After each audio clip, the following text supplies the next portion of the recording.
Bilisan niyo, kuya ko. Ang dami ng tubig dito. Oo nga, Rocky. Ang daming tubig. Rocky, ang dami pala dito ng lamok. Yaan mo lang. Tay, sana po makarami po tayo, no? Oo, sana makarami tayo para maganda kita natin. Tara, anak. Tara. Day, kwe, di ka, sumunod na kayo sa amin. Ang daming kalakal, pulutin na natin. Day, kulin natin yan. Bigay natin kay tatay.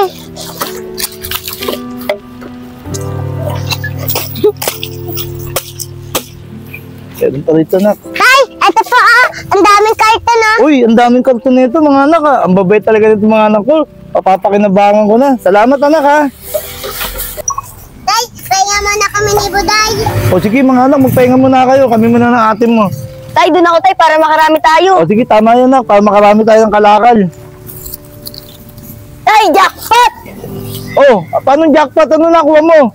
Nakapitan ko tayo yung dumi ng aso. Rosalie, anak, tama na itong nakuha na natin kalakal. Ang dami na ito. Ibenta na natin sa junk shop to. Para makabili tayo pagkain ng mga kapatid mo, saka tayo. Sige po tay, tara na po. Tara na mga anak. Tara na mga kapatid.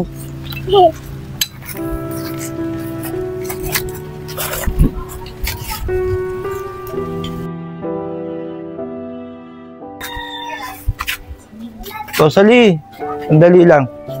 Buti maganda kinita natin. O ito, pera mo to para may panggastos-gastos ko. Kwe, ito, pambili-bili mo ng pang candy mo. Sige, umakit na kayo sa taas at magbihis na kayo ng kapatid mo, ha? Sige po tay. Tara Sige. na kwe, papalitan ka na ni ate ng damit. Kwe, nandahan lang Palitan mo ng damit yung kapatid mo, Rosalie, ha? Opo tay. Sige.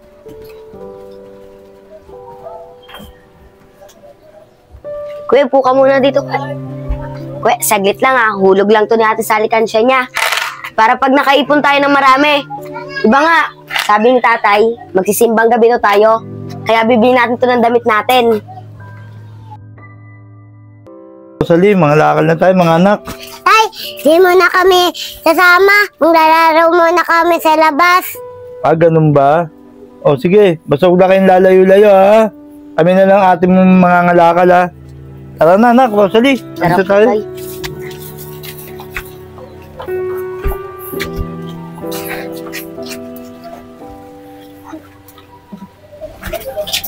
Tay, sana po makarami po tayo ng kalakal para po makahulog po ulit ako dun sa alikansya ko.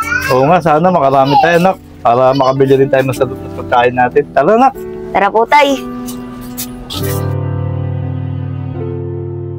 Rocky, saan tayo maglalaro?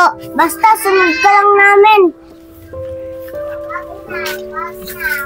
Bilisan niyo, kuya ko. Ang dami ng tubig dito. Oo nga, Rocky. Ang daming tubig. Rocky, ang dami pala dito ng lamok. Yaan mo lang. Rocky, ang dami pala dito ng lamok. Yaan mo lang. Makauwi na tayo. Tara po tay. Anak, konti lang nakuha natin kalakal. Pero kahit paano, kumita pa rin tayo. Pero bibigyan pa rin kita ng pera para meron ka pag-uling sa kalsa mo. Tara na, anak. Makauwi na Tara po tayo. tay. Rocky, umuwi na kayo. Masakit paramdam ko. Sige, Lakwe. Ah, Rosalie, bilisan natin. Baka nagugutom na yung mga kapatid mo. Makapagsaing na tayo. Oh, parang gusin. Oh, paano Nando? Ay, baka Bakit? akong kalakal ngayon. Okay naman, nakadami rin naman kami kahit paano. Ah, ganun ba? Sige, dito na ako. O sige, pare.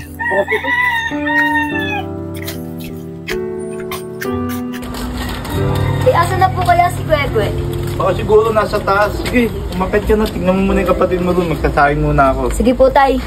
Kwe, andito na kami ni tatay Kwe. Kwe, baba na ikaw dyan. Kwe, baba na tayo Kwe. Tawag ka na Kwe ni tatay Kwe. Baba na. Kwe, baba na. Kwe, Kwe, anong nangyari sa'yo Kwe? Taas ang lagnat mo. Tay, bilisan niyo po si Kwe Kwe. Tay, dali na po natin si Kwe Kwe sa ospital. Okay, ano ba yan sa kapatid mo kay Kwe? Tay, ang taas po tayo ng lagnat. Kwe, Kilalagnat. opo tay. Ako na yung tuwalya, babalutin ko. Tay, bilisan niyo po tay si Kwe Kwe. Kwe. Bilisan nyo tayo, taas ang lagnat ni Kwekwe, tay. Tay, bilisan nyo. Sir, ano nangyari dyan? Taso nung lagnat anak ko, sir. Kinukumbulsyon. O sige, dalhin mo sa emergency. Ang bata, iwanan niyo po dito. Sali, diyan ka na lang muna. Ako nang bahala dito sa kapatid mo. Sige po, Ikaw, tay. sir. Diyos ko po. Sana po tulungan niyo po yung kapatid ko. Huwag na po sana tumakas yung lagnat niya. Sana po bumaba na po. Sana po kailan po kapatid ko. Rosalie, diyan ka pala. Tay, kamusta na po si Kwekwe? Sabi sa akin ng doktor, na dengue pala yung kapatid mo. Pero ikukumpain daw siya mga ilang araw. Kinausap ko yung doktor na ikaw muna magbantay sa kapatid mo. Kasi gagawa ko ng paraan para may panggastos tayo dito sa ospital. Ganun po ba, tay? Sige po, ako po magbabantay sa kapatid ko. O sige, Rosalie, aatid kita ron para alam mo yung kwarto ng kapatid mo. Pero uwi ako sa bahay, kukuha ko ng mga damit mo para meron ka pampalit dito. Tara, atid mo na kita ron. Tara po, tay. Subukan kong manghiram kay paring Randy ng pera. Yun, sakto, nandiyan si paring Randy. Paring Randy! Paring Randy! O, saglit lang, pre. O, ikaw pala, parang Gustin. O, anong kailangan mo? Manghiram sana ako ng pera sa'yo. Kasi nasa hospital yung anak ko. Kailangan ko lang ng panggastos sa hospital. Kahit mga 1.5 lang. Ako, pre. Wala rin akong pera eh. Meron ako dito. Kaso 200 lang. Pagpasensya mo na to, pre, ha? Okay na rin to siguro, pre. Babalik ko na lang to pag nagkapera ako, pre. Sige, pre. Sige, salamat. Sana nandiyan si paring Lando. Kakapalan ko na yung mukha ko. Manghiram ako ng pera. Paring Lando! Paring Lando! Oh, parang Gustin. Bakit? Anong kailangan mo? Pre, kaya nandito ako. Kakapalan ko na yung mukha ko. Kasi yung anak ko nasa hospital. Kailangan namin ng pera. Pambili lang ng gamot. Eh, parang Gustin. Magbabayaramin mo. Pre, baka meron ko dyan kahit 1.5. Kasi kailangan lang pambili ng gamot.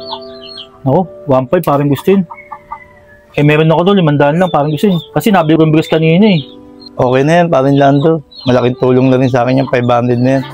Sige, manghiram na lang ako sa mga ibang kakilala ko. So, ito pare ah. Pasensya na pare ah. Eh, pre, okay na to. Pre, pag nakalog-log ako, natapos na ako sa problema ko sa anak ko, babayaran ko sa ito. O, sige pare. Sige, sige, pre.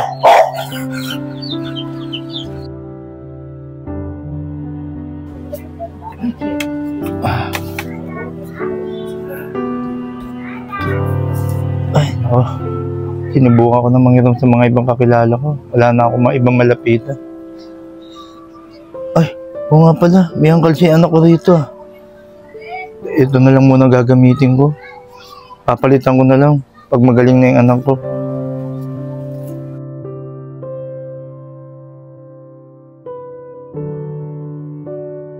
Ano, gumaling na yung anak ko. Bumaba na sana yung lagnat niya. O, sir, saan ka pupunta, sir? Sir, doon po sa taas. May pasyente po ako na dengue po. O, sige, sige, sige.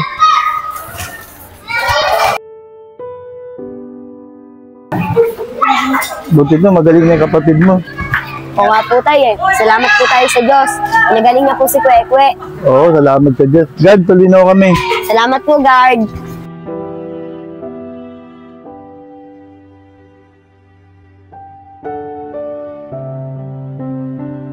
Dali, dito muna tayo sa labas. Para ma-press ko ang kapatid mo. Anak, upo ka muna rito. Alisin mo na yung tuwalya niya. Ayan. Kwe, pagagaling mo lang anak ha. Huwag ka na pupunta sa mga lugar ng mga malalamok ha. Opo, tay. Di na pa kami papunta sa malamok. Rosalie, may sasabihin sana ako sa'yo. Ano po yun, tay? Yung pera mo sa angkalsya mo, nagamit ko. Kasi kinulang ako pambili ng gamot ng kapatid mo. Pero huwag kang mag-alala, papalitan ko na lang yun. Total, magaling na rin naman yung kapatid mo. Tay, yung inipon po namin ni Kwekwe. Yung pambibili po sana namin ng pamasko namin. Pero okay lang po yun, tay, kahit nagastos nyo. Mahalaga po, gumaling na po si Kwekwe. Anak, Rosalie, salamat naman at naiintindihan mo. Pero anak, huwag kayong mag-alala. Ako na lang ang bibili ng pamasko nyo. Talaga po, tay. Maraming salamat po ah. Tay, pwede po ba kami yumakap sa'yo ni Kwekwe? Siyempre naman. Love you, tay.